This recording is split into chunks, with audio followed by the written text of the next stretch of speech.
నీ హృదయం నిన్ను మోసం చేస్తుంది. నీ హృదయాన్ని కూడా నువ్వు నమ్మకు. అది నేను చెప్తుంది. మన హృదయమే మనల్ని మోసం చేస్తుంది. కాబట్టి మన హృదయాన్ని కూడా యవ్వనంలో మనం నమ్మడానికి అవకాశము లేనే లేదు.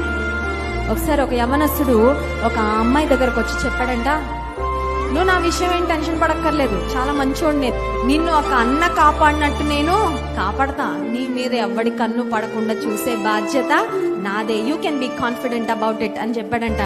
ఈ అమ్మాయిని కదా పాప ఎంత మంచోడు దొరికేశాడు నాకు అనుకొని చక్కగా రోజు ఫోన్లో మాట్లాడేది, అక్కడిక్కడ కలిసి వెళ్ళాను. నువ్వు నా బైక్ మీద ఎక్కొచ్చు పర్వాలేదు, నేను చాలా సేఫ్, నేను చాలా జాగ్రత్తగా చూసుకుంటానని. కొన్ని రోజులు అయ్యాక అన్నా చెల్లెల బంధం లవర్స్ బంధంగా మారిపోయింది. సడన్ గా one fine day I love you అని చెప్పేశాడు. అంటే ముందేమన్నాడు, మంచి అన్నని నేను అన్నాడు. ఆ తర్వాత ఏమైపోయాడు, ప్రేమికుడుగా మారిపోయాడు. నీ హృదయం నిన్ను మోస